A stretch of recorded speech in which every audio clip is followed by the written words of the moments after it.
अपनी सात्विक कमाई का ज्यादा नहीं तो कम से कम 1 रुपया रोज निकालिए यार।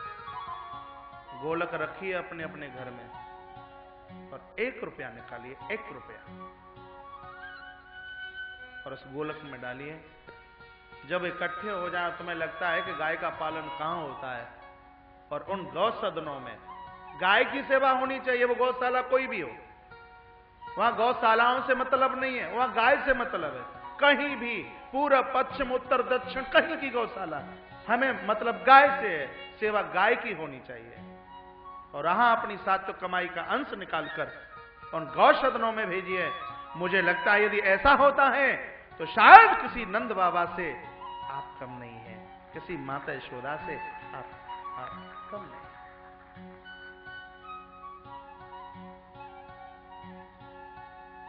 गाय के रोम रोम में देवी देवताओं का वास है। गाय का दूध 20 दिन तक अपना प्रभाव दिखाता है, गाय का दही 25 दिन तक अपना प्रभाव दिखाता है, गाय का घी 30 दिन तक महाराज प्रभाव दिखाता है, और गौ माता की कृपा मरने के बाद भी अपना प्रभाव दिखाती रहती है। गौ माता की कृपा। बोली गोपाल कृष्ण भगवान की जय। जिसके थनों में साक्षात क्षीर सागर है, जिसके गोबर और जिसके गौमूत्र में साक्षात भगवान धन्वंतरी और माता लक्ष्मी का वास है, जो सदैव आरोग्यता देती है। पुराणों में लिखा है जहां गाय का गोबर गिरता है वहां रोग नहीं फैलता, और जहां गाय का मूत्र गिरता है वहां रोग नहीं फैलता, और जहां गाय का गोबर गिरता है वहां कभी दरिद्रता चल करके नहीं आती। बहुत बड़ी मुसीबतें छोटी बनकर के टल जाती हैं प्रभु प्रेमी जनों, जहां गौ मूत्र और गाय का गोबर, जहां गाय का मूत्र गिरता है और जहां गाय का गोबर गिरता है, भयंकर से भयंकर डायबिटीज और भयंकर से भयंकर ब्लड प्रेशर महीने 2 महीने में ठीक न हो जाए, नियम से उस स्थान पर आप चलना शुरू कर दीजिए। रोज प्रातः ही प्रातः आप चलिए, किसी डॉक्टर किसी वैद्यराज के पास जाने की जरूरत नहीं पड़ेगी, आपको उपचार मिल जाएगा। सिर्फ आपके तलवे जहां गौमूत्र और गाय का गोबर गिरता है उस जगह से पाम के तलवे स्पर्श होने चाहिए। यह गौ माता की कृपा का प्रभाव है।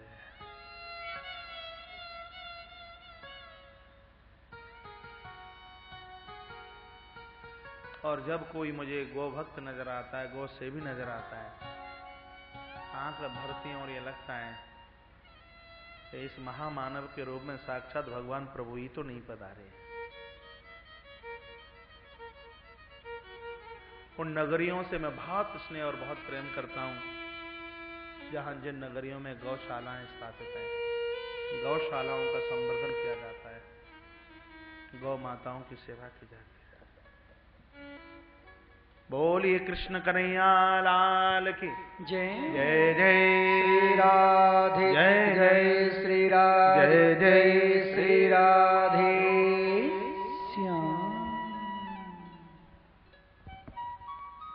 आइए, चौथा काम है गौग्रास।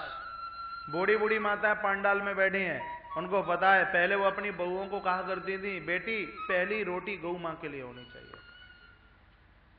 अब पहली रोटी गौ माता के लिए नहीं है तो पहली रोटी या बेटे के लिए या बेटे के पापा के लिए है, सासू ससुर के लिए नहीं है पहली रोटी। आप ये सोच रहे हो, या बेटा के लिए या बेटा के पापा के लिए।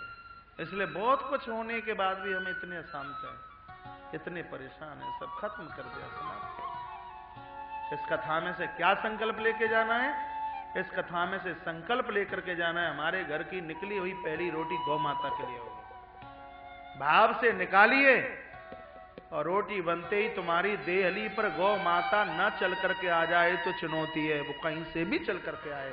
तुम्हारे घर की देहली पर गौ माता बाहर की देहली पर खड़ी होगी, भले ही वो छोटी गली हो चाहे बड़ी गली हो, आ जाएगी कहीं न कहीं से। आप उसके नाम की रोटी एक बार निकाल करके तो देखिए।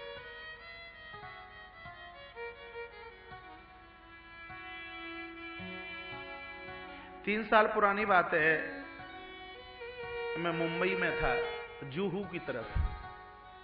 एक परिवार में रुका हुआ था।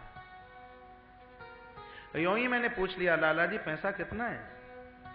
का पहले पता था, अब नहीं पता। पुराना समय याद है क्या? हाँ याद है, मेरी एक ठेली चलती थी जूस की, वो भी 17-18 साल पुरानी बात है। ये सब वैभव, ये सब कैसे मिला? इतना कहा, सेठ जी रो पड़े। रो क्यों रहे हो?